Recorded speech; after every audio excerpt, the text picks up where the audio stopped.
인간과 침팬지의 모방 능력. 우리 아이들을 한번 생각해 보세요. 아이들의 아주 전형적인 특징이 엄마를 따라하는 거죠. 또 같은 그 친구들을 따라합니다. 아주 그 까르르 웃으면서 따라하죠. 그 모방 능력이 아주 출중한데, 저도 침팬지를 좀 공부해봤습니다만 침팬지도 굉장히 모방력이 있어요. 그리고 침팬지 아이들도 호기심이 굉장히 많습니다. 자, 근데 연구자들에 따르면 우리의 능력과 우리의 모방 능력과 침팬지를 비롯한 다른 영장류들의 모방 능력에 아주 결정적인 차이가 있는데, 그것은 우리는 하우에 대해서 굉장히 관심이 있다는 거예요. 이게 무슨 말이냐? 침팬지도 굉장히 복잡한 행동들을 하면서 먹이를 여기서 이렇게 줍는, 먹이를 이렇게 꺼내는 그런 행동들을 따라하게 하면 어느 정도는 따라합니다. 근데 가만히 봤을 때 이걸 따라하지 않아도 이 먹이를 찾는 것을 금방 할 수 있다 그러면 절대 따라하지 않아요. 왜냐하면 걔들의 목표는 먹이를 얻는 것이지 그 절차에는 관심이 없어요. 그냥 절차는 해야 되는 상황에서 억지로 막 하는 것뿐입니다. 잘 하지도 못해요. 근데 인간 아이들은 먹는 것도 관심이 많지만, 특히 아이들과만 비교해 보면 먹는 것도 관심이 많지만, 사실 그걸 어떻게 해서 그 먹이까지 이르느냐, 어떻게 해서 그 사탕까지 이르느냐에도 굉장히 관심이 많아요. 절차에 관심이 있는 거죠. 그래서 모방 능력에 있어서 다른 동물들은 목표에 대해서는 굉장히 잘 따라하지만 how에 대해서는 관심이 별로 없고 실제로 잘 못하고, 우리 인간은 why와 how에 대해서도 잘 한다라고 하는 거죠. 예를 들어 여러분들이 지금 침팬지 여기 다 앉아 계신다고 하면, 사실 이렇게 앉아 있을 수도 없어요. 침팬지는 절대로 이런 세팅은 만들어질 수가 없습니다. 뭐 줌으로 연결하신 거 이건 다 말할 것도 없고, 침팬지가 제가 알파 침팬지가 여기 와서 막 뭐라 하잖아요. 그러면 아비규환이에요. 이런 질서를 유지할 수가 없습니다. 근데 인간은 이런 질서를 유지할 수 있죠. 여러분들이 다 일종의 합의를 통해서 저의 말을 듣겠다고 지금 앉아 계신 거잖아요. 이런 일은 없어요. 자, 여러 가지 차이가 얘기할 수 있는데, 이 침팬지에게 있어서 모방력은, 예를 들어 제가 판토마임을 여러분 앞에서, 침팬지 앞에서 한다고 쳐봐요. 그러면 인간은 저게 뭐지 하면서 따라하려고 흉내를 냅니다. 근데 판토마임의 행동은 목표가 분명치 않잖아요. 그러니까 침팬지 앞에서 이걸 하면 침팬지는 완전 멘붕에 빠집니다. 이게 바로 목표와 이 절차에 대한 모방 능력의 차이라고 할 수 있는데, 이게 왜 중요하냐? 여러분, 문명은 뭡니까? 문명은 제가 혼자 성취한 거를 문명이라고 하지 않아요. 문명은 집단이 이룬 성취예요. 그것이 차곡차곡 쌓이는 걸 얘기합니다. 다시 말해서 집단적인 축적이라고 할 수 있겠죠. 그래서 이것이 일어나려면 아주 절차적인 모방력이 필요한 거죠. 이해되지 않든 간에, 이해되지 않든 간에 그대로 따라하고 복잡한 절차를 따라할 수 있는 능력, 그것이 문명의 시작이라고 할 수 있겠죠. 그것은 인간만이 갖고 있다는 겁니다. 그래서 마치 톱니바퀴가 한 방향으로만 굴러가듯이 이런 축적이 일어나려면 그것은 인간과 같은 절차적 모방력이 있어야 된다. 이게 이제 연구자들의 결론이에요. 이게 여러분, 모방력에 대해서 많은 사람들이 그게 뭐 이렇게 훌륭해? 그게 뭐 이렇게 중요해? 얘기하지만, 사실 이런 관점에서 보면 모방력이야말로 인간의 굉장히 중요한 놀라운 특성이에요. 우리가 모방력이 좋아서 여기까지 왔다는 거예요. 쉽게 말하면. 그게 무슨 말이냐? 여러분, 스티브 잡스가 2007년에 아이폰을 내놓고 막 굉장히 멋있는 말을 했잖아요. 그런 다음에 여러분 휴대폰의 시장을 생각해 보세요. 다 스마트폰으로 가죠. 그때부터는 다 우리 뭐 삼성이든 어디든 간에 다 갤럭시 그 아이폰 이상을 생각하는 거죠. 이게 바로 뉴턴 선생님이 사람들이 막 칭찬을 해주니까 뭐 굉장히 큰 일을 이루셨습니다 그랬더니, 제가 한 건 별로 없고요. 저는 거인의 어깨 위에 올라서서 봤을 뿐입니다라고 얘기했던 그 맥락하고 비슷한 거예요. 자기가 한 일은 이전에 했던 사람들을 축적하는 거죠. 자기가 한 일은 누가 이러는 성취를 바탕으로 가는 거예요. 그걸 모방해서 거기까지 먼저 간 다음에 그 다음에 하나 얻는 게 인류가 그동안 문명을 만들었던 방식이에요. 침팬지에게도 스티브 잡스 같은 존재가 있습니다. 그런 관찰 보고들이 있어요. 그렇게 똑똑한 친구들이 있다는 뜻이에요. 근데 우리랑 다른 것은 그 똑똑함에서 나온 그런 산물들이 퍼지질 않아요. 모방을 하지 않기 때문에. 근데 우리는 그거를 누군가가 새로운 걸 하면 다 퍼뜨리죠. 이게 바로 인류가 문명을 만들 수 있는 유일한 존재로 성장했던 그런 비법이라고 할 수 있습니다.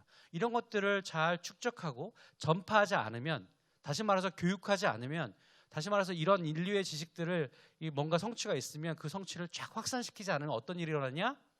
망할 수도 있습니다. 문명이 멸절할 수도 있어요. 정말 그럴 수 있느냐? 자연적인 실험이 실제로 있었는데요.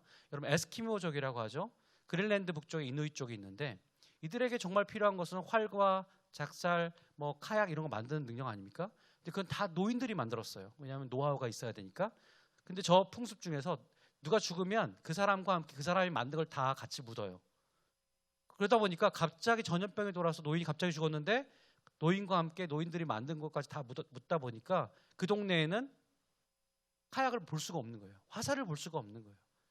전수가 안 되는 겁니다, 이제는.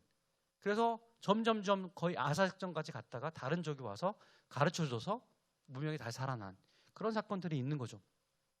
다시 말하면 누군가에게 전수하고 모방하고 이 능력이야말로 굉장히 인류를 인류답게 만들었던 것이고 우리가 이 부분을 간과해서는 안 된다. 이렇게 볼 수 있습니다. 게다가 모방력뿐만 아니라 티칭이라고 하는 가르침이라는 게 있습니다. 여러분 이제 다 가르치는 선생님들 계시고 가르침을 받는 아이들 또 그걸 보내는 학부형들 여기 계신데 가르침이라는 건 너무나 당연하지 않습니까? 근데 동물의 세계에도 가르침이 있는가? 너무너무 재밌는 질문이에요. 가르침이 있어 보여요.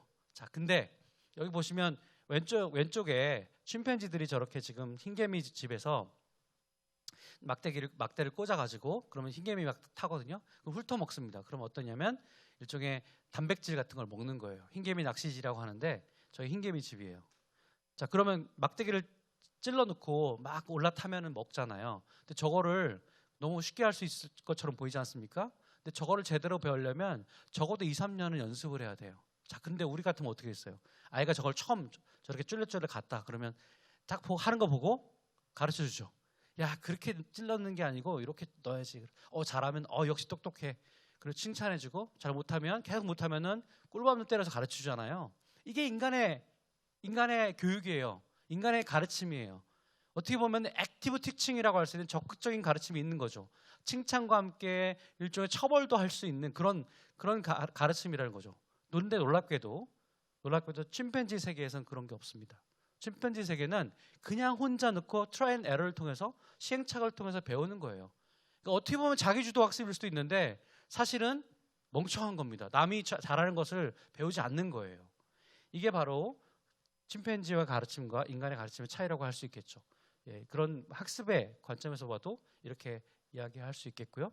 그래서 어떻게 다른가를 보면 인간은 그야말로 개인 대 개인, 개체 대 개체로 뜨면 사실 아프리카에 그 침팬지들이 살고 있는데 가면 우리는 집니다. 우리는 능력이 떨어져요.